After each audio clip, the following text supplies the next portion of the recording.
שלום, בסרטון הזה אני רוצה לדבר על שחזור מערכת ההפעלה למצב קודם.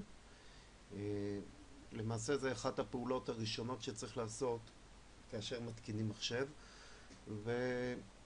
והאפשרות הזאת היא נותנת לנו יכולת לחזור אחורה בזמן ולקבל את מערכת ההפעלה שלנו לפני שביצענו איזשהו שינוי או איזושהי תוכנה שהתקנו ושיבשה את הפעילות של מערכת ההפעלה. לרוב כאשר יש איזושהי בעיה במחשב, שהמחשב לא מתפקד בצורה תקינה, או דבר ראשון שאני עושה זה מבצע שחזור למערכת ההפעלה למצב קודם, למצב שבו הייתה תקינה. וכשאין נקודת שחזור כזאת הסיפור הופך להיות יותר מסובך. אז בואו אני אסביר כיצד אנחנו מגדירים ומייצרים נקודות שחזור.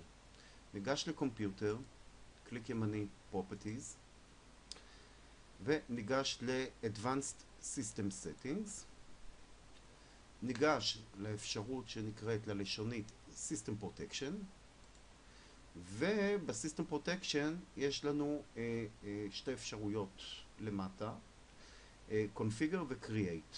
למעלה זה System Restore, אנחנו נתעסק בזה בסרטון אחר, אבל לענייננו אנחנו כרגע מגדירים נקודות שחזור, ונלחץ על הלשונית Configure.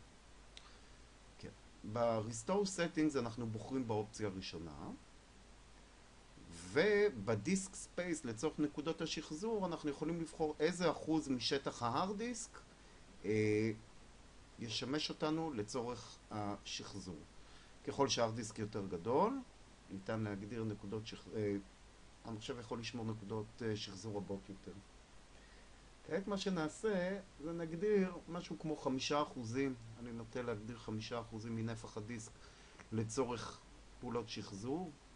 נלחץ על Apply, נלחץ על OK, ובעצם יצרנו נקודות שחזור אוטומטיות שהמחשב מייצר אותם לפי שינויים שנעשים או בלוחות זמנים מסוימים, פעם ב-24 שעות. ניתן גם להגדיר נקודת שחזור עצמאית. נגיד סיימנו להתקין מחשב בצורה אופטימלית, אנחנו יכולים לעשות Create ולייצר נקודת שחזור משלנו באופן ידני. אז בוא נאמר שנקרא לנקודת שחזור הזאת System State ונעשה Create. כעת מה שמתבצע זה בעצם נקודת שחזור.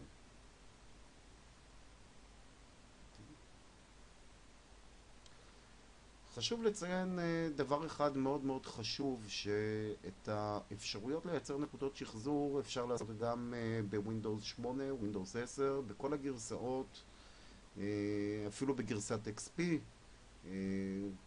ובאמת הנה כרגע סיימנו את נקודת השחזור ויצרנו אותה. כדי להעלות נקודת שחזור או להפעיל נקודת שחזור, אנחנו ניגשים ל-System Restore, כמובן אנחנו באותה לשונית System Protection, System Restore,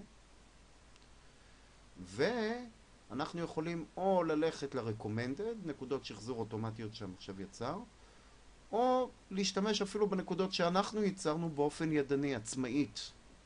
ניגש ל-Choose a Different Restore Point, נלחץ על Next, ואם אתם רואים, אתם זוכרים, יצרנו כאן נקראת System State, אנחנו יכולים ללחוץ על System State, לעשות Next, ואם אני נלחץ על Finish, בעצם אני משחזר את מערכת ההפעלה לנקודה שבה יצרתי את ה-System State. כמובן אנחנו רואים את התאריך, את השעה, מתי היא נוצרה, ובעצם ככה אנחנו יכולים תמיד לחזור אחורה כאשר עשינו משהו לא נכון, תקנו תוכנה שיצרה איזושהי תקלה או כל בעיה אחרת.